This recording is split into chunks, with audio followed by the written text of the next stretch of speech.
How is everybody doing? And welcome back for another Strength Chat episode. Today, I've got a very special guest for you all. Today, I'm joined by a strength and conditioning coach. He's also a current serving soldier, and some may say a buster of fitness fads and myths. Today, I am joined by the one and only Dean Hammond. How are you doing? I'm good, mate. Thank you for that introduction. I might put you in my pocket and take you everywhere with me. Yeah, absolutely. I'm available for birthdays, parties, all that sort of stuff for introductions. Um, how are you? What's been happening in your world, Dean? Life is good, mate. Can't complain. Currently on a bit of half-term stand down, so get to spend some time with the family, which is always good and always needed. However, even after 2 days, I feel like I'm ready to send them back to school and me back to work. To be honest with you, mate. But yeah, it's always one. Anyone that's got kids will resonate with that. I'm absolutely fucking sure of it. Anybody that's got kids will be like, "Yep, second day in, I'm ready to go back to work, like ready to go back to work." So yeah, but yeah, other than that, mate, all is well. All is really, really well in terms of what's happening in our world. I think probably the better question is what's not happening in our world. It's quite busy. I'm known for having a metric fuck ton of things going on, which is always quite a good thing, I suppose. Whether that's positive or negative, I don't know. But yeah, there's a lot going on in the world from working with many different athletes in my own sort of strength and conditioning business, all the way through to online coaching and performance to tactical athletes. Like, tell me something I'm not doing, and that's probably an easier place to start. To be quite Nice. honest, Yeah. Plenty of things to keep you busy. And it's funny you say about it yeah. being half term. I had some sessions this morning. I'm back in the gym later tonight. And one of the members was in and he was having a cup of coffee. And I was like, your session finished about 10, 15 minutes ago. Are you all right? And he was like, I'm just having a bit of peace and quiet. And I was like, we've got a microwave. I went, do you want to bring your food in? I went, that's absolutely fine. He was like, I'm just gonna sit here 2 minutes. I was like, no worries. Um, Mate, that's the parent's life. Like, you take a parent on any PT session, you can have them for the hour, mate. They'll just sit and watch you all day if they could have the chance, you know? yeah, Ask any yeah, parent. yeah. I was just like, yeah, help yourself. I said it's free coffee. I said you can stay here all afternoon if you want. Mate, Um, can I come? yeah. So I know I did a pretty brief introduction there, but obviously, there's a lot more strings to your bow. You've mentioned there, a lot of things, a lot of projects that you've got going on. But for Yeah. anyone who doesn't know your background, how you got involved in coaching, and basically, to what you're doing now, just want to give a little bit of a background to yourself. Oh, mate, I love that. So, yeah. So for me, let's go first and foremost. I think the first thing I need to tell everybody is, first of all, I'm a husband and I'm a father. They are without doubt, arguably the two most important things for me. They allow me to be the visionary that I am in strength and conditioning. They allow me to be the visionary that I am in business, but they allow me to do the things that I want to do. They're my purpose, right? Behind everything. Not to be airy fairy or namby pamby with a lot of people, but people miss their purpose. And I always draw back to that without my wife and kids, I got fucking nothing. Like, I have got things, of course, but they're my everything. And that's changed, of course, over the past 2 decades. I've got a 13-year-old and a 10-year-old daughter, which both necessarily don't act that way. They act like they're 21 and 18. But I go back to that point that those are the things that allow me to be the person that I am. And I always try and implore that with anybody that I speak to. Yes, I might be a number of other things, but those things are just things that I do in my life. They don't define me. What defines me is the person that I am. Defined by the fact that I'm a husband, Yeah. defined by the fact that I've got good values. I've got a marriage to my wonderful wife who I've been with for the past 16, 17 years. And Nice. there's a reason why she's still in my corner, having been on a number of deployments, 2 deployments over to Iraq, 1 deployment over to Afghanistan. There's a reason why all of those things kind of come back to the person who I am, which is a husband and a father, a loyal friend, somebody who is built on those morals and those values. And I think anybody that serves in the military, they get that as well, right? They get that. But aside from that, I've been involved in the strength and conditioning space for many years, mate. A number of different in all different realms as well. So much like many other people, started my life as a 6 week, 8 week civilian personal trainer that got qualified on, I think I did mine through Discovery Learning or something like that all those years ago in 2005 or 2006 at some shitty online course that didn't really lend itself to what the industry is about. And that was really my inception into this industry. I believed, we didn't, calories were a thing back then, but it wasn't like the hot topic it is today in the world of fitness, right? Like back then it was about, let's just get people involved in high intensity interval training. Let's do body pump. Let's do boot camp. Let's do kettlebells. Let's do all of this because that's the stuff that's going to help people get lean and get ripped. And, we give them a diet plan in a Word document, or we write them. I remember I used to write 4-week programs in a folder, and I used to send that to all of my clients with a piece of paper. It had all the Word documents and everything written down that we would do for the next 4 weeks, and they'd tick the boxes. And then we give them a diet plan that was like almost a similar sort of carbon copy type of thing with different meal templates. You give them that for the week or the month, and then you check in with them in 30 days time, and they bring their folder with them and you'd have a chat. Like, I remember doing that. So like, that's kind of shaped my whole being. So my inception to strength and conditioning kind of led me down that route. I've been involved in Olympic weightlifting. I've been involved in sports performance, both in vocational and occupational fitness with tactical athletes. I've worked with body compositional athletes, all the way through to combat athletes that are boxers, martial artists, Brazilian jiu-jitsu athletes. And that sort of spans over a 15-year career, I suppose. I still serve in the military. I am in the Royal Army Physical Training Corps, and we are essentially specialists in human performance and optimizing human performance for the tactical athlete.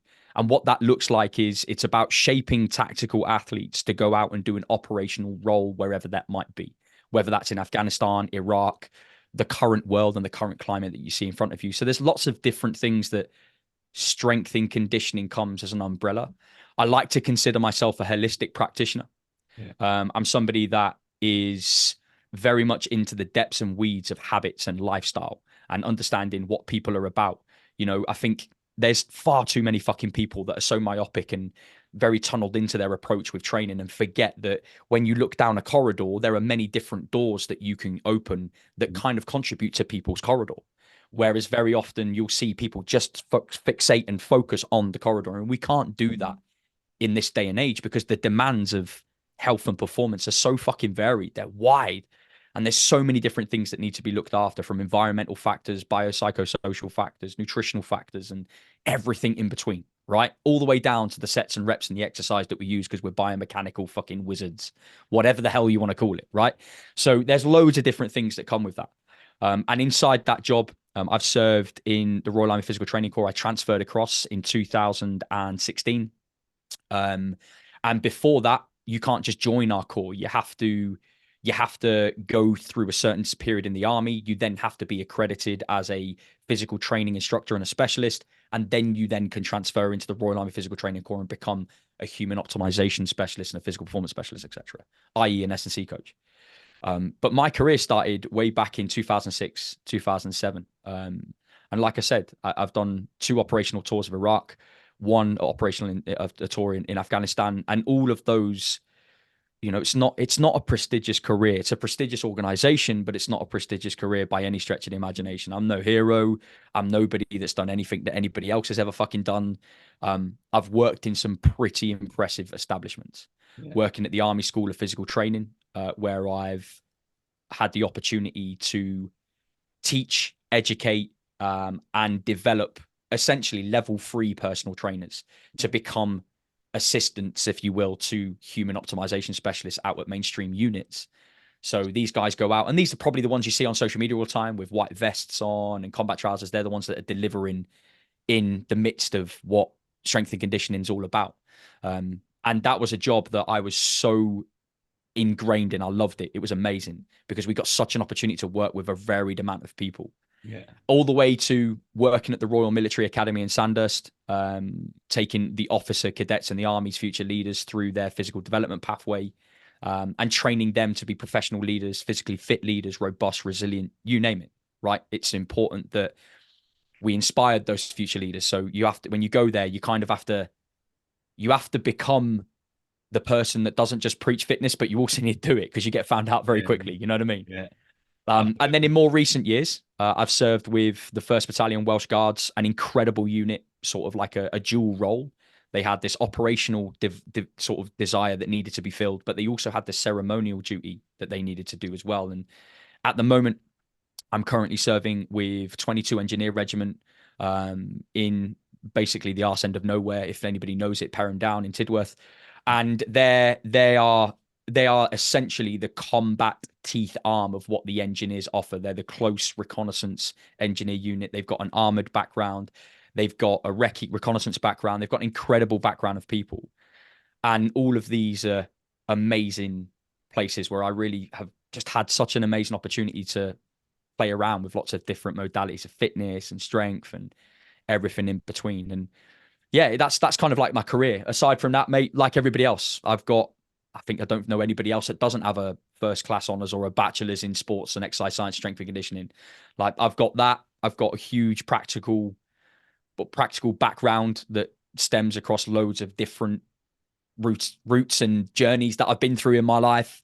But I suppose my passion really extends beyond all of that, helping the everyday human being, the general population human being, and the diverse challenges that they face in everyday life, the everyday athlete, kind of help them push their boundaries, break this bullshit stigma that goes around this industry, and challenge the narrative. And all of that has kind of allowed me to branch into this space in the online world as a strength and conditioning coach and create the Catalyst Project, which for me is my baby. It's my bread and butter. It's my life. I've got an incredible team. I've got my assistant coach, or my head of performance, who is Joshua Exton. He is another performance coach. He is a strength and conditioning coach, an exercise rehabilitation instructor, got over 8 to 10 years of experience. And for him, he's somebody that has literally had his own journey that he's been through, from an overweight fat kid to somebody who is now fucking kicking ass in life and doing the very best that he can be as a tactical athlete. Yeah. We've got a performance nutritionist in our team, Adam Glover, who is without doubt arguably one of the most meticulous and elite nutritionist consultants I've ever worked with in my life, a very close friend of mine. We've got Gary McNamara and Dr. Ashley Cox, who are our lead clinical exercise rehabilitation coaches.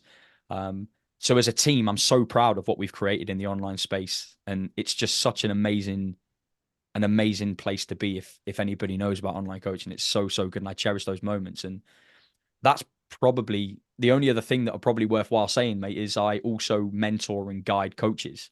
I look after other coaches in this space to kind of navigate this fucking bullshit that's in this industry, because there are mentors out there, and we know what we're talking about, mate. These Dubai professionals that spit out all the bullshit, the laptop lifestyle, the Lamborghini cars, the Rolex watches, and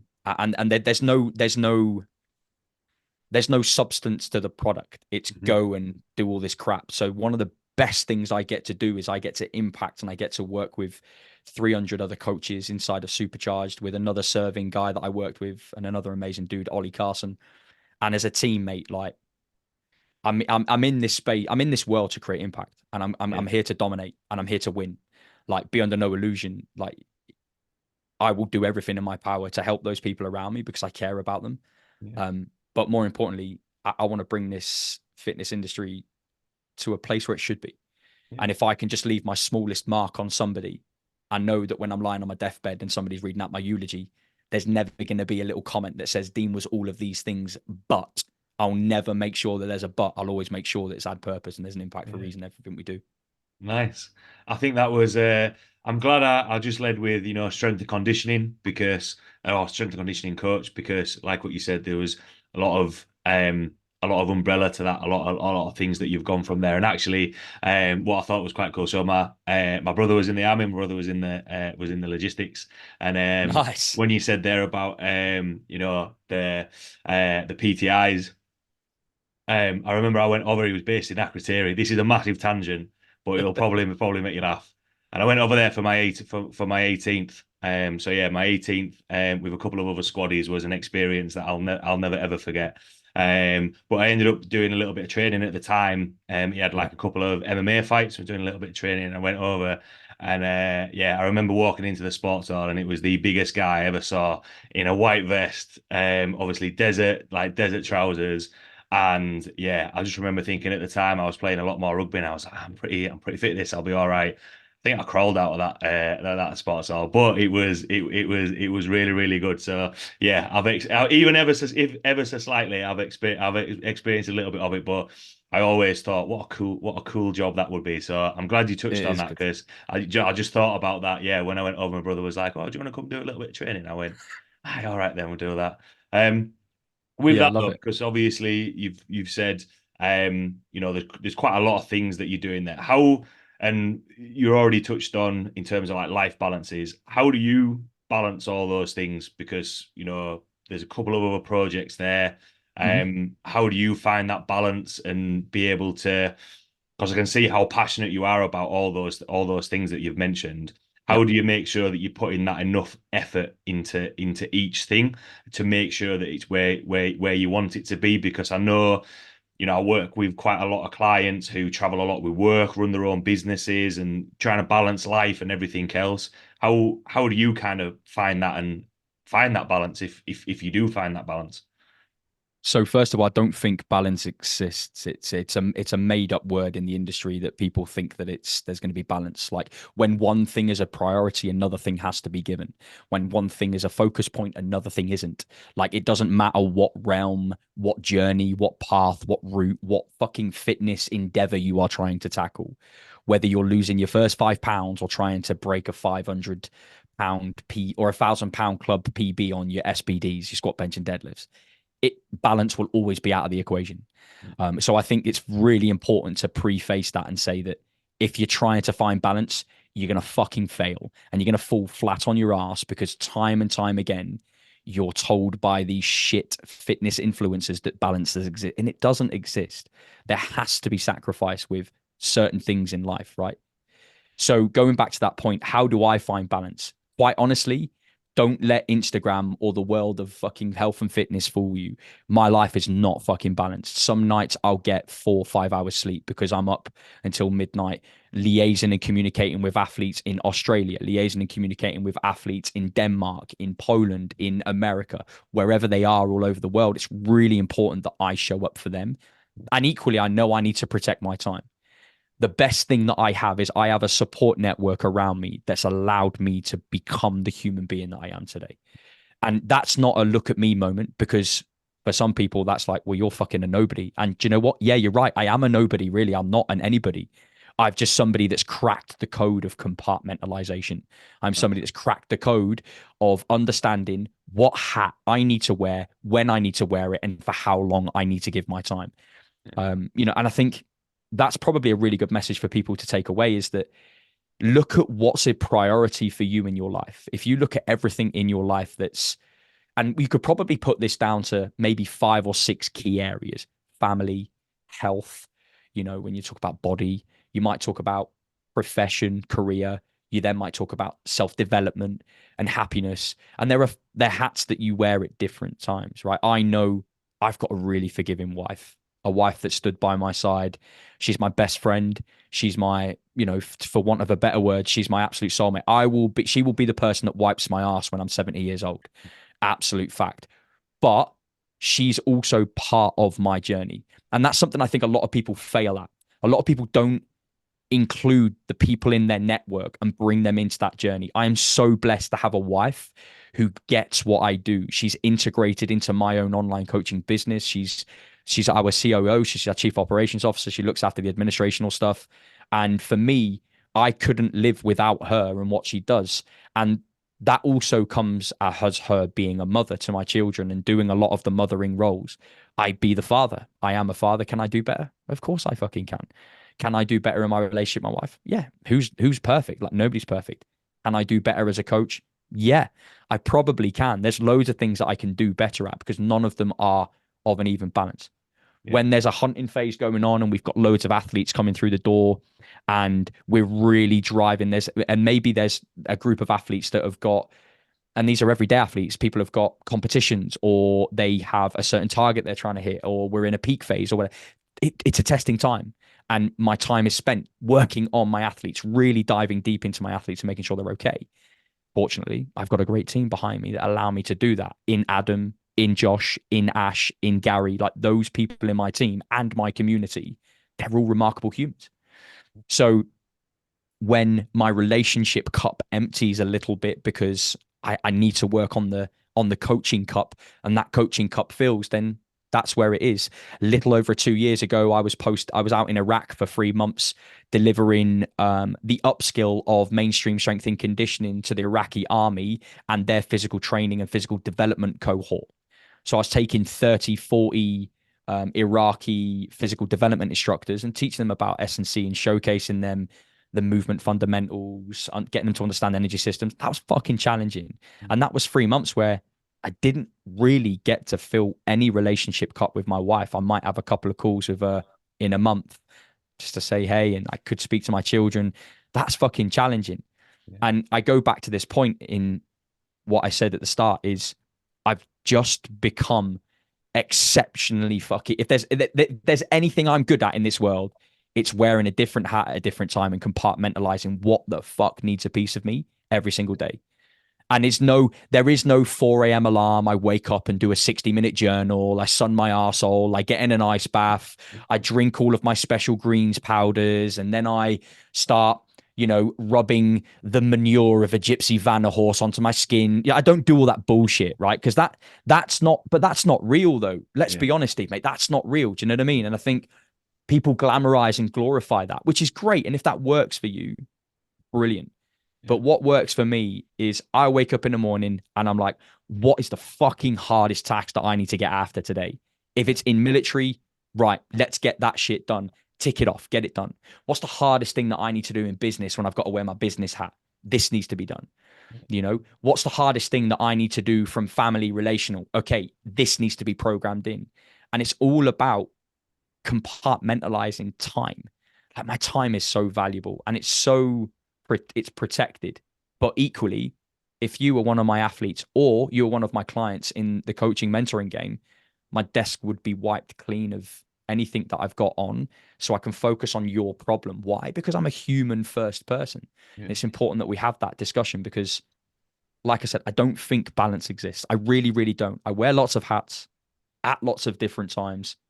And I've just kind of I've cracked the code with compartmentalizing things that I need to do in my day to make sure that I can be an effective coach, an effective father, an effective husband, an effective role model, an effective leader, but equally also an effective mentor and whatever other hat I need to wear, Yeah. I think the two main things I kind of take out of that, and you kind of said at the end there, is time and actually being effective in what you want to do, which, coaches that I've worked with know of. Time is that is that commodity, and when you speak from a client's point of view, all those things don't get me wrong. I actually do have a lot of clients that actually do journaling. One woman has actually dropped off because she's basically opening up a new studio. She's working like 70 hours a week. Look, that isn't a priority, even though like it makes her feel good. And it makes her clear ahead. That's not a priority. Whereas, having that time, like what you said, which I really liked, is being effective in whatever hat you need to wear, and that's the same for a coach, because all coaches, all trainers have life after that, and all clients are going to have kids, family, friends, a social life, training, and everything right there. And I think that's the biggest thing that sometimes people forget. Like, all these things are can be important and can be tools to use, but sometimes, again, might be a little bit of a tangent, but sometimes I feel can help people procrastinate in terms of actually being, what is it that I need to get done. Massively. Procrastination is the worst thing for a lot of people. And I'll challenge anybody on this call that listens to this podcast. I'll challenge anybody. Go onto your phone, put on your screen time, and tell me what your daily average screen time is. Your attention is being stolen more times than you care to admit. And when it's work, we fucking work. When it's family time, it's family time. When it's coaching time, it's coaching time. And you'll be surprised if I gave you 8 hours a day for the next 90 days and said to you, invest those 8 hours that you spend as a daily average screen time into what you want to chase after over the next 90 days. And I guarantee, and I'll put my year's fucking salary on it, I guarantee, and that will include everything I earn, I guarantee you will be in a completely different space in 90 days time, because you've used the time and effort that you need to do. And it goes back to that point. It's like, we want to work with people that are committed to do what they need to do. I don't want your excuses of I haven't had time. Like, Yeah. you do have time, but you're just spending it in the wrong way, and you're not compartmentalizing what you need to do. And again, you go back to the point. Journaling's great. I journal. I journal every single day in the evening, and it takes me less than 3 minutes. And we use a method called the power of three that I've given to all of my athletes. 3 big wins, 3 big things that you can improve, 3 big positives that you've done for happiness, health, and wealth, and then a thought of the day. Go in, write it down, 1 sentence, 1 statement, job's a good one. That takes me 3 minutes. But I know by doing that, I'm allowing myself to reflect a little bit introspectively. And that's a priority for me. So your client that you've just said there dropped off because she's building a studio, and she's like, mate, that I get that, because right now she needs to wear the hat of a project manager and the hat of being a coach and the hat of being a leader. And maybe the journaling and the training might have to take a second step back. And that's okay, right? That is okay. So again, if people can understand that you've got a lot of and who was it that said it? I think it was like Love Island star Lucy May or something, whatever her name is. Like, she got hounded for saying that everybody has the same 24 hours. She's not wrong. Like, we all do have the same 24 hours. And if we can spend it doing the things that we want to do, all you need to do is go on your phone and check what your daily screen time average looks like. Because if your daily screen time average is more than 4 to 6 hours, there's probably a problem there that you need to rectify if you haven't then achieved your goal, right?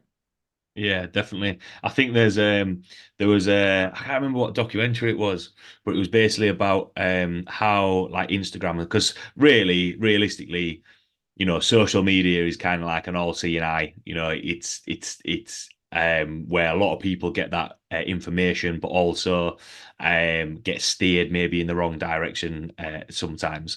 And they use it like a slot machine or kind of thing, whereas like you get to the end and it's like scrolling, it's like I need to get to the end or anything like that. And when I watched that, I thought it was people that the people that have invented it, they know what they're doing, they know how to get people to keep using it. One thing that I wanted to touch on, and I think you actually shared something about this not so long ago, is we've spoken about there's quite a lot of variables that impact people's lives. Yeah. Where do you think? And I am of the mind of we don't need to overcomplicate things. We can keep it simple. But then the flip side of that is, where do you think the downfall comes, and that has an impact on people's mindset, whether it be a coach or a client, in oversimplifying things, just thinking like, oh well, just do this and that'll be fine, as opposed to how do you try and take into account the stress, the work, fitting everything in, and not thinking that everything can be made simple, if that makes sense.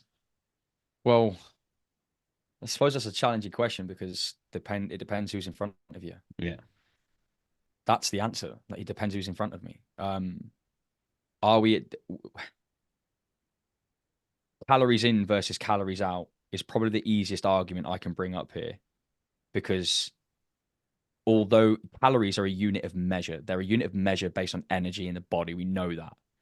And you get a lot of, let's say, a lot of charlatans in the world of health and fitness that will say you need to eat less and move more, very quickly forgetting the fact that you've got somebody that's led their whole food dichotomy for the past 30 years of their life ingrained with good and bad foods, cheat meals and good days, refeed days and bad days. They look at and view foods as good and bad. And that dichotomy, the guilt that they face. Then you look at the psychological response that they have when they're indulgent in certain food groups. Then you look at the psychological effects that it then has once they've eaten those certain food groups, and the guilt that then faces. Now go and say, you need to fucking eat less and move more, to somebody who's potentially morbidly obese, has really struggled mentally to get on that right track. And we're just going down the line of, you're fat because you're eating too much food, you need to eat less and move more. Well, first of all, that's a really myopic approach. And that is incredibly, incredibly damaging to people in this industry. Like, I put out fucking polarizing stuff on my Instagram, 100%. I really do. But If you read the caption and you actually read into the things of my messages and you followed me for any amount of time, everything is about the human first. The Mm. human at the center of that journey is how you then direct what you do. I can simplify something for, I've worked with Olympic athletes where I can tell them, right, focus on this key area. Training intensity needs to be the key variable. I want you to hit an RIR of 2 or 3 repetitions or 1 or 2 repetitions, because this is the focus point for this session. This is the adaptation we're trying to chase. Do you understand that? Yeah, perfect. And equally, I could turn around to exactly the same or exactly the similar athlete and turn around and go, right, you need to hit A, B, C, and D. That's all I want you to do. So simplicity comes from your ability to know the person in front of you and to be able to effectively communicate your message. Yeah. If you haven't read the book Conscious Coaching, go and read the book Conscious Coaching, because that tells you, and it doesn't tell you, it gives you a good example, should I say, of how you need to, again, be a chameleon, adapt to the person and adapt to the environment in front of you. I've got coaches, I've got clients that I got a 59-year-old female athlete who is absolutely fucking unbelievable. And when I say unbelievable, she's been through some shit in her time. She wants it straight to the point, an autocratic, direct approach where to a point it's an instructional based relationship. And that's how she wants that relationship. Have we done the coaching stuff? Yes, we have done coaching aspects in certain areas. Like, okay, we're identifying that this is a problem area. What could we do to better improve this space? What could we do to make this an easier transition for you? That's coaching. That's identifying coaching. Sometimes it's, oi, fucking do this, do that, and this is the route and this is the outcome we're looking for. Do we understand that? Yes, great. And that same application of coaching goes across the whole spectrum of people, of human beings. And it's understanding what hat we need to wear at what times. Do we need to go down a peer-to-peer guided discovery route? Do we need to go down a self-guided discovery route? Do we need a direct instructional route? Do we need something that's more open-ended and kind of relates to the intrinsic motivators that help people find their route and their journey? Yeah. So my stance on this oversimplification, are we at danger of oversimplifying things? I think a lot of the fitness industry has tried to simplify something that is very complex. The human beings as a thing are fucking complex creatures. Every single one of those people has a different route, has a different mindset, has a different wiring. Neurally, they're different. Behaviorally, they're different.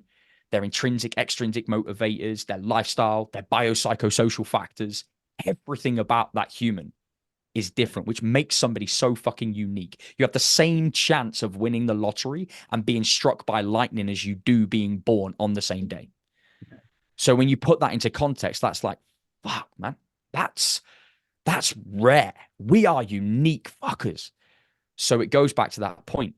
A simple message might work for one person, but for another human being, it really might not. And I get and I think Instagram is it, I suppose, to be fair, reflecting introspectively, maybe I'm at danger of oversimplifying things. But when people work with me, they very much realize quickly early on that I am that no bullshit talking type of coach, but I'm also one of the kindest, nurturing, most caring human beings that's out there, because I want nothing more than to make you feel better about yourself, because that means you then don't become a hindrance for yourself, your family, for the nation, for the UK, for the world, and you're not another statistic that's just wasting away.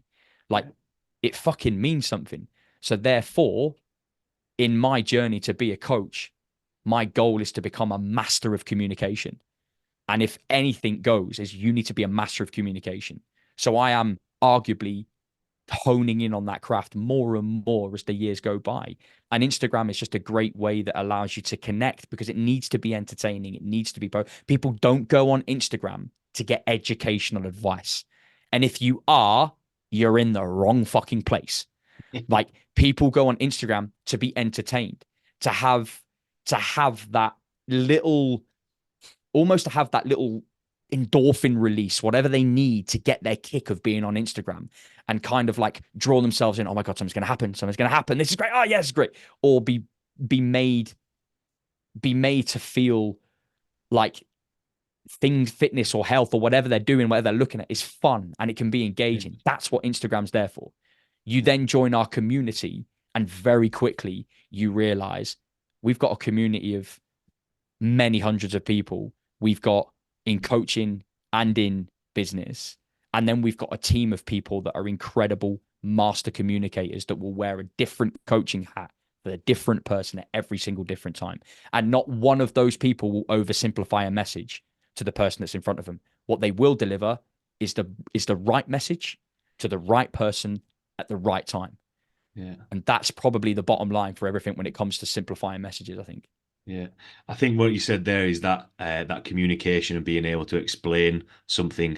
I know, I look back to when I first started training, and I was like, why aren't people getting what I'm saying? Why aren't the clients doing what I've said? And ultimately, and this is where, as I've got older and my role has changed at the gym that I'm at now. So basically, I have training with the trainers each week to be able to be like, right, how do you communicate effectively? Because I'll probably say, depending on the client, I'll probably say less now, but try and make it. I think the key word throughout this has been, effective, to be like, right, this is what we want you to do. However, that client, that athlete wants to be directed. And when you said about conscious coaching, I had training on Friday with one of the other coaches, and I literally said to him, "Have you got Audible?" He was like, "Yeah." I was like, "Go listen to conscious coaching, because I think that human element, um, you've got to train what's in front of you, that person in front of you, to get the best out of it." And I think, kind of moving on to the a follow up question from that is, when you're looking at Instagram and all that information, do you think that why people are looking at that is that they're just looking for an answer straight away, and people are just happy to get the most generalized thing out there, because it's like, right, do this. This is gonna make all your dreams come true. All right, cool. So I found my answer, as opposed to being like looking beyond that a little bit more and being like, what is it? Like what you said about, you've got that entertainment, but then underneath you've got the information. You look a little bit further. Podcast, working as a mentor, experience. You look a little bit further, as opposed to just trying to find that one magic formula. If that makes sense. Yeah, I think you got to look at human beings as a and what they need. They need nurturing. Like human beings need tribes. Human beings need to assign themselves to things. It's why you are a strength coach. You are part of a strength and powerlifting and strongman background, etc. Whatever those things might be, a rugby background. All of those things have come with assigned communities and tribes. No different than the Catalyst Project and how we do things. Like the Catalyst Project is a community, is a tribe, is a cult. I want the right people to be in there because I want people to be cultivated by a positive atmosphere and a positive environment. And I don't think people actively go on Instagram to look for those things. They stumble across something that all of a sudden just strikes a nerve with them from a psychological aspect. And it means that there's another quick thing that they could potentially do that could find the answer for them for something that they're missing. And that can be anything from, okay, now I need to assign myself as somebody who is fasting. Now I need to assign myself as somebody who is doing keto. Now I need to assign myself as a bodybuilder or as a high rocks athlete or as a CrossFitter. Like, because people, and we've got to think about human needs. Humans crave tribes and crave communities and crave connection. It's part of those four big pillars of what a human being is. Like community, tribe, connection are one of the biggest things that we look for. And I think when people go on Instagram, it fills that link and that missing link that they might be facing in those spaces in their world.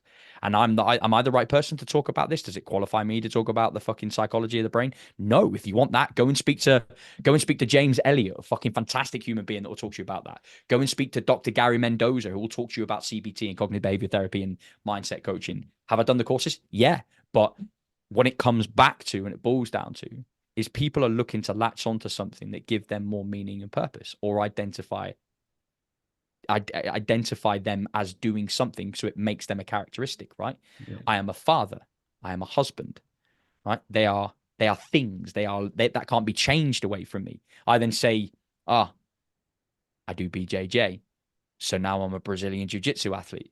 And I'm like, well, again, I was longing and nurturing and looking for a tribe and a community I could be a part of, because I've explored lots of different feats of performance in strength. Like that's just another thing I've managed to assign myself and latch into, and I think that's what people look for. People look for that link that they can potentially create some sort of tribal connection with whatever that human being's saying. Like, why do you, a greater question to ask yourself, like, why do you follow the people you follow on Instagram?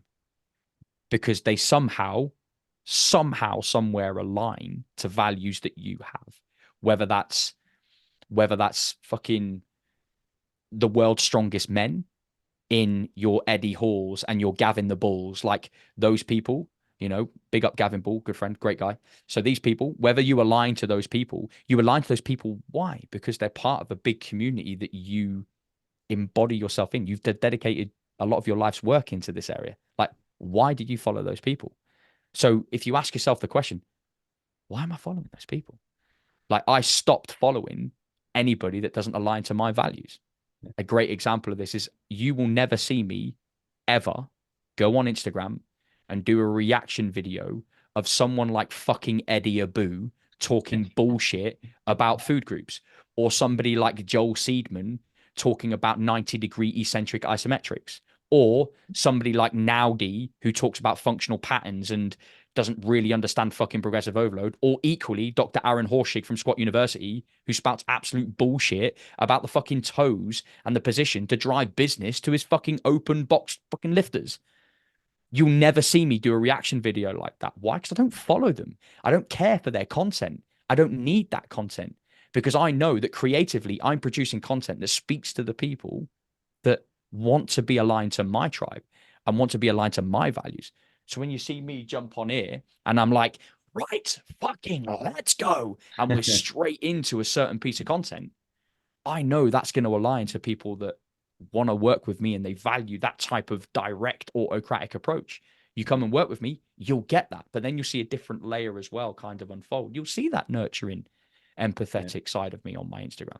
So I think when it comes back to that question about, like, you're talking about these cultivating things and the signing things, I think it really is. It kind of comes back to that, doesn't it? It's like, well, what are we digesting? What are we consuming? Because if I'm consuming that, I'm more than likely going to start believing in those things and start cultivating those mindsets too. Absolutely. The thing that was going through my head there. So I'm always with clients, athletes, I always say, go and read stuff, look at stuff, bring it back and let's talk about it.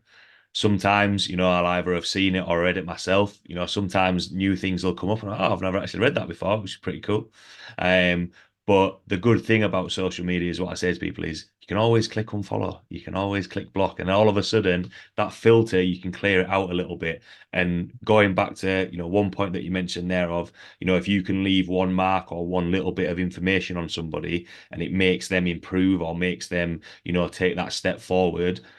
That was the whole reason why I set up this podcast, so that people can have just a different perspective, a different take on things, rather than, a lot of things that are sent out there, because there's all the same messages, whereas sometimes you just need that little voice over there to be like, well, what about this? And I think that is, I've had it before, throughout my own coaching, where somebody has said, well, have you tried this? And you give it a go and you're actually like, oh yeah, actually that works better. It's not a case of just a one size fits all. Never. And there's never a one size fits all. Like, if Yeah. anybody's on listening to this, like, the way I see the world is completely different to how you see the world. And it's completely different to how loads of other people see the world. If you align to it, great. We're probably on a similar wavelength and we might have similar values. If you don't, that doesn't necessarily mean I'm wrong. It just means I have a different perspective. Like, just because Dr. Aaron Horschig talks about these wide toe box shoes, like, if you feel good in that, great, because that's a different perspective. It works for you. If you like doing 90-degree eccentric isometrics to overcome peak forces and overcome rate of force development and build an adaptation to strength, and you believe in what Joel Seedman says, then again, that's okay. But I will more than likely, in most cases, when we talk about like strength and stuff like that, we need to kind of underpin what we're doing in this world of fitness, and it has to be underpinned by evidence. And it has to be underpinned by science. That's the whole point about being a academic, a practical individual that practices academia. That's the whole point. It's why we've got an incredible lead like Dr. Ashley Cox inside of our team, who is at the forefront of sports science and everything around health. So, when we talk about things, yeah, they might be polarizing and they might be different. Like we put out polarizing things about time management or whatever those things might be. Like you have a choice. If that doesn't align to you, you're right. You absolutely can unfollow. But rest assured, if we're saying something, 9 times out of 10, it's coming from a place where it's being practiced and it's being preached. It's been lived by. It's been evidenced. It's why so many people have so much to say about the likes of Joel Seedman or Eddie Abu, because what they're saying just sometimes is simply not true. It might work to a degree, but also a lot of the like it's hard to put someone like Eddie Abu in that bracket, because what he says is so damaging when you look at the fitness culture. But let's talk about perspectives. Maybe he has helped just 1 or 2 people in his network that have now become fitter, healthier, faster, and stronger individuals. And they're in a better place for it because they believe in not eating what he perceives as toxic food like cereal and stuff like that. And that's okay. Like, that's absolutely fine. But there are also aspects where it's like, well, hang on a minute, you've been a bit of a charlatan here, and that's not true. That's not correct. You're telling people they're not allowed to take whey protein, yet, funnily enough, we look in your gym and on all your shelves, there's whey protein products that you're selling from your gym. So it's kind of like, well, hang on a minute. Are we? And this is why I say to people, be careful about what you consume, because what you see and what you hear has a direct impact on how you show up in the world. Yeah. Fucking fact. And I will stand by that. If you're consuming constant reaction videos from other coaches that call out bullshit, you will only ever be searching for people that just talk bullshit. You'll only ever question anything that comes out of everybody's mouth. You'll just be a pessimistic prick all the time. That's the way that you're going to show up in the world. Fact. Equally, if you become this dude or dudette that just constantly consumes yogi stuff or holistic health, star signs, and like the well-being around herbal medications and the old Chinese methodology, again, that's fine. That's not a problem. But then when somebody offers a clinical, scientific-led, evidence-based, peer-reviewed meta-analysis of information that says, maybe it's worth doing this because we have the evidence to say it, straight away you're going to be like, nope, Chinese medicine or whatever it is, or I can pray to the sun gods and it's going to help me. Like, and this is why it's important, really important, to understand the perspective of the human being. It's where it's come from. Like, that's why I would say I'll never call an individual out online, but I will always challenge an ideology or a general thing. Like, I'll challenge the people that are a busy professional. It's an ideology. You're a busy professional, but if health isn't a priority, that's okay. That means work's a priority. How do we make health a priority? Equally, I could call out loads of people in the strongman and powerlifting world. The ideology of powerlifting and strongman, is it healthy? No, not for a lot of people. Yeah. That sounds like a really polarizing statement, but actually, let's dig a few layers deeper. You go to the top of the profession with strongmen, powerlifters, like, they've got to put themselves through some serious work to get to that stage. Are they healthy? Are they the healthiest people on the planet? No, but they probably know that. Then they're aware of that. That's just a perspective. They, in their eyes, might be, I'm pretty healthy. The blood pressure's good, that type of thing. My blood is pretty good. Testosterone's pretty good. Health overall is doing quite well. Okay, that's good. So actually, as a definitive of health, you are healthy. But then we get started, like the joints. What does the joint structure look like? What does the muscle? And that's where we start finding, well, actually, who is the healthiest? Who is the fittest? I know it doesn't matter, that question, but it all comes back to perspective, and we can challenge ideologies and sometimes challenge people. But there's a reason why that person has a perspective, because they've got experience in the game. Like, I despise Joel Seedman.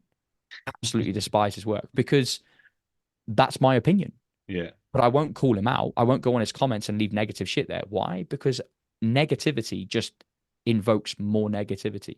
Nothing good has ever come from a negative comment. Ever. Nothing good has come from a negative comment in any way, shape, or form.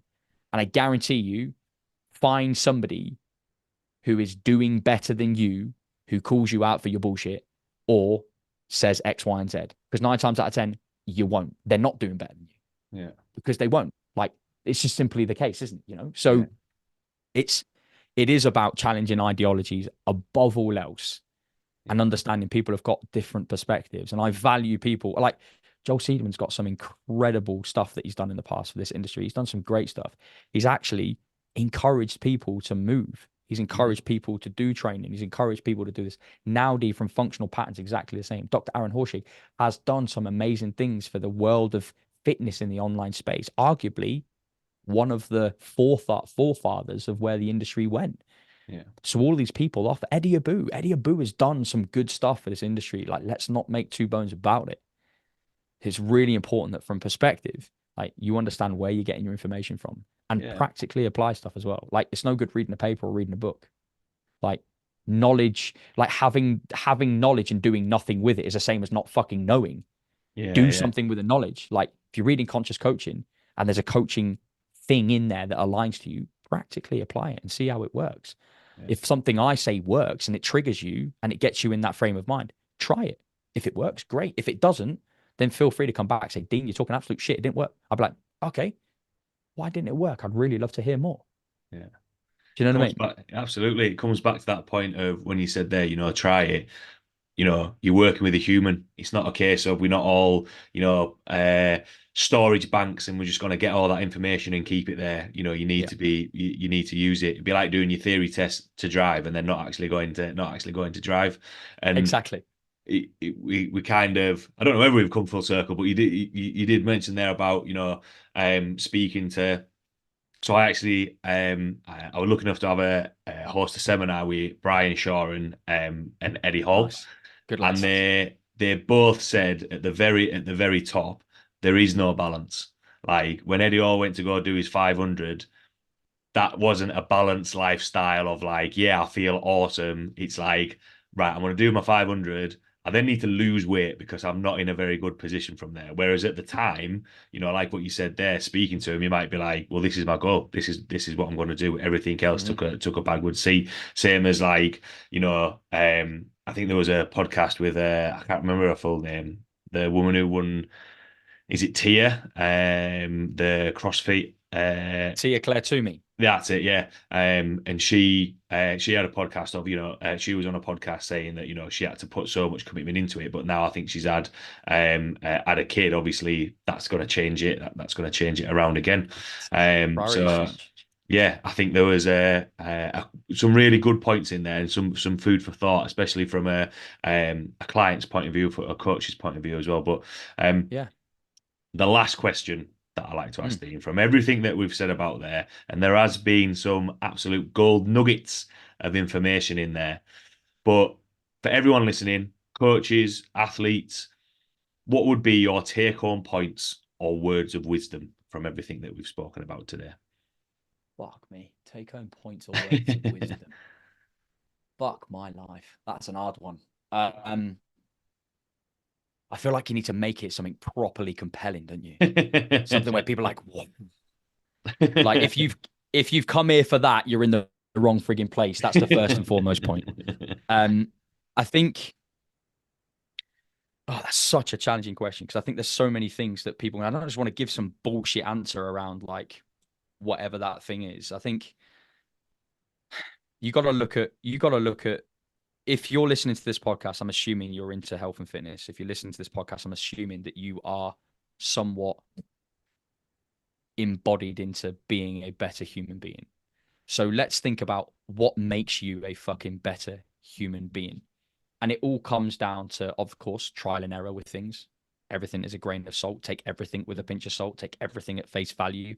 Learn it, practice it, do it, repeat it. If it doesn't work, reapply it, do it, learn it, practice, repeat it, do it. Same process all the way through. It's that learning cycle. But I think if there was one thing that I could say to somebody, and it's something we do say quite a bit to our athletes and the people that we work with, and it sounds a little bit airy-fairy because athletes are renowned for not doing this because they just fucking rinse and repeat. But if you can find your why and you get a deeper understanding about why do you show up in your relationship? Why do you show up every morning and dunk yourself in an ice bath if that's what you do? Why do you show up every morning and put breakfast on the table for your children? Why the fuck do you show up and go to the gym 2 times a week to go and do a 45, 50, 60-minute PT session? And we call this being driven by purpose. It's the biggest slogan that we run in our business, is driven by purpose. Because in order for you to be anybody can be a high performer. Anybody can be amazing at what they do. Mothers are high performing athletes in their own field. Eddie Hall was a high performer when he was going for his 500 kilo deadlift. You know, you are a fucking high performer when it comes to doing your podcast. And if all of those things aren't in alignment with why you're doing it, you're never going to really have a deeper surface layer of waking up and doing the things that you need to go and do. And something we try and get everybody to do, we call it a purpose statement. Like, we get somebody to write out, you know, if you could do one thing today, and there's probably a few questions here that you could ask, and this all comes back to that point that you've made. The first question you could probably ask yourself is, if I don't do this, what happens? If I don't do X, what changes? If I do X, what do I gain? And it's those things that are probably quite deep introspective work that needs to be done by the athlete. And if you're struggling to find out what that is, I will always go back to this thing called empathy mapping, something we do a lot with sports psychology, or like the surface layer of trying to get people to understand their own self. It is in the sports psychology sector, and it's called empathy mapping. And it's a way for you to be empathetic to yourself and understand exactly what the fuck you need to do to show up every day. And it's all about, if you envisage your future, whatever that future is, put a timeline on it, 12 months, 18 months, 5 years, 10 years, whatever. When you look at those things and look forward, what do you feel? What do you feel inside yourself? How do you think? How do you do? What are the things that you do?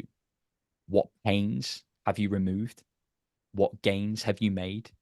How do you act? Visually, how do you show up in the world? Mindfully, how are you showing up in the world? And if that's what you want to look like, feel like, think, do, act, pain removed, gain made, and we go through this empathy bridging process, all you need to then do is go, well, how do I get there? If I want to be more confident, if I want to improve my conviction when I'm showing up on a daily basis, if I want to improve my feeling as a father, where am I lacking? What's the things I'm lacking as a father? Well, is it time that I'm spending with my children? Is it meaningful and purposeful time? If it's meaningful and purposeful, what's the distraction that's creating it to not be meaningful and purposeful? Is it that fucking 7-inch piece of shit that you carry in your hand? If it is, you have a choice. If you want to be a better human being and show up as a father, then maybe have a rule. You have a choice to not have that in the room when you're spending time with your family. You have a choice to not have notifications on. And no more now than ever can we be in a world that allows us to do this. The same can be applied to health and fitness.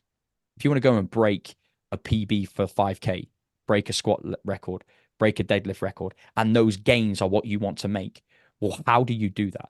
What's the lowest common denominator and lowest hanging fruit that you need to do in order to get to that stage? And if you don't do those things, what's the cost of not doing those things? That's the question. What the fuck is the cost of not doing those things?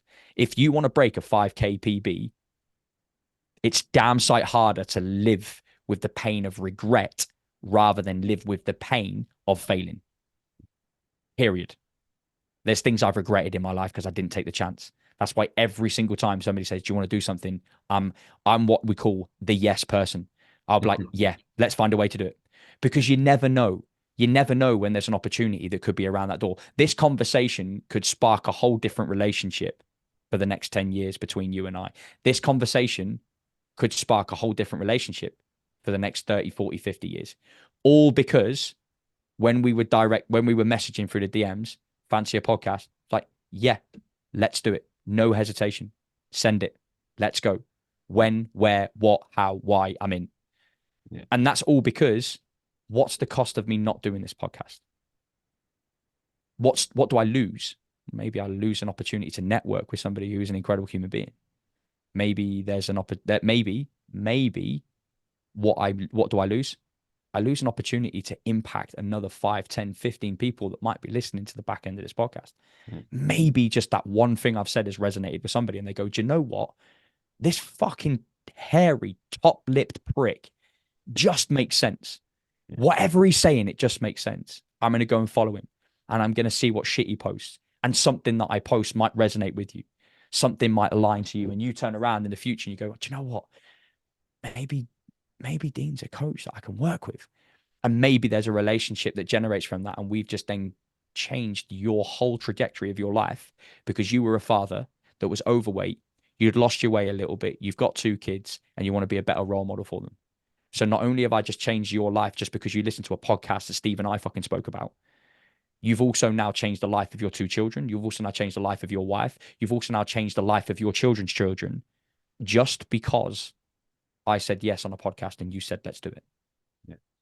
And if you understand the power of choice and you understand the question of what's the cost if I don't do something, and then you go back and go, where do I want to be in 5, 10 years time in health, happiness, performance, wellness, vitality, strength, whatever those things are, and then go with the empathy process of how do I think, how do I feel, what do I act like, what do I look like, what's my pains removed, what are the gains I've made, straight away, it's a reverse engineering process, mate.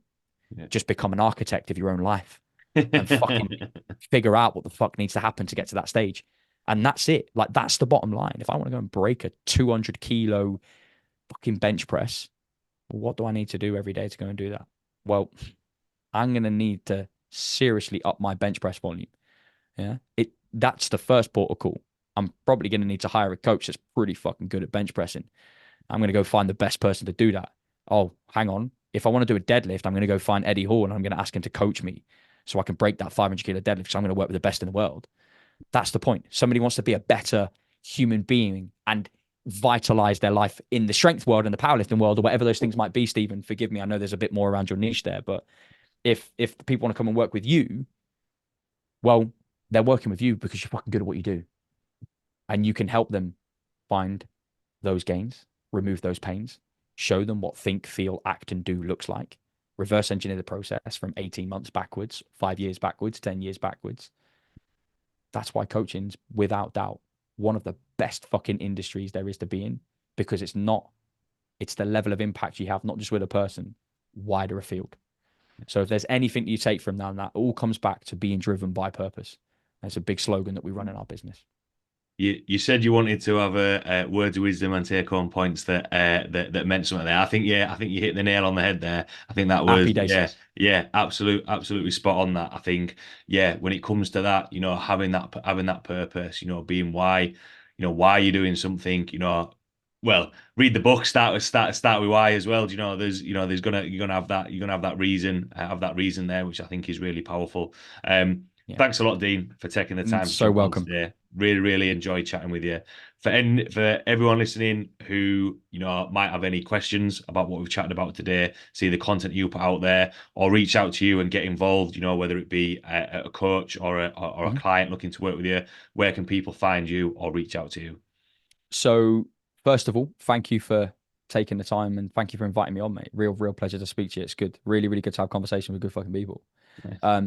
I really appreciate it. And I think it's, yeah, you're a good hands when the conversation flows, right? You're in a good place. And hopefully it's been enjoyable for the listeners. But if you do want to listen to my ramblings and my musings, I'm very high on, not I say high, I'm hot on Instagram, as in I'm high on the collar of I'm always on the bloody thing. But I generally tend to be on Instagram or Facebook and LinkedIn. So you just search Coach Dean Hammond, you'll find me come up. There's not many of me that look like me or sound like me or talk like me. So you'll probably find me quite quickly at some point. And yeah, like if anybody, my DMs are, and I genuinely mean this, like my DMs are always open. If somebody's got a question, an observation, a concern, a query, a limitation, a barrier, or a restriction, like no question that anybody asks me is too much to ask, unless somebody's like, look, will you give me £10,000 and take my wife away so I can go and live in Bali. I'm like, I can't do that for you, mate. But no question that anybody asks is too much. And be prepared. You'll get a detailed answer because I care. I'm never going to give you a short answer. But equally, you can search for us on our website, thecatalystproject.co.uk. There's a little bit more about us there.